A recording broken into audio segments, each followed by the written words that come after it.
بسم اللہ الرحمن الرحیم۔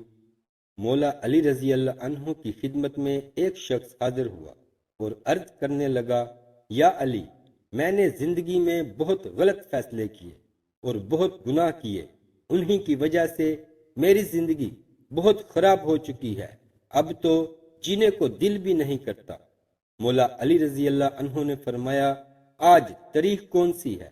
وہ بولا، یا علی، شعبان کی 15 کی رات ہے۔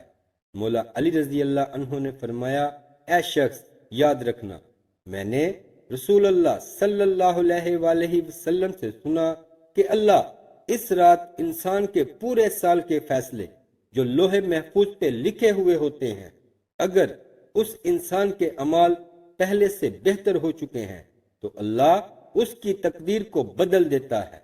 کتنا رزق ملنا ہے، کس سے شادی ہونی ہے، کامیابی ملنی ہے یا ناکامی، جو باتیں لوح محفوظ پہ تحریر ہوتی ہیں، فرشتے ان میں ترامیم کرتے ہیں۔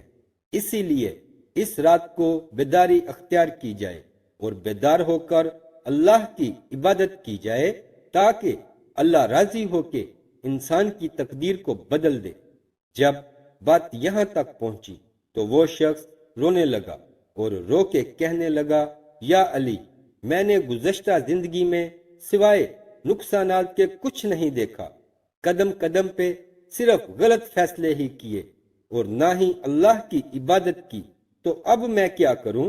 مولا علی رضی اللہ عنہ نے فرمایا، تم آج رات نماز عشاء کے بعد کسی مخلوق سے بات نہ کرو اور 108 مرتبہ سورہ فاتحہ اور 108 مرتبہ سورہ نصر پڑھ کے اپنے خالق سے ہر وہ چیز مانگو جو تم اپنے لیے چاہتے ہو، وہ چاہے تمہاری تقدیر میں ہو یا نہ ہو، اللہ تمہیں عطا کرے گا، اللہ تمہیں عطا کرے گا۔ ثواب کی نیت سے شیئر ضرور کریں۔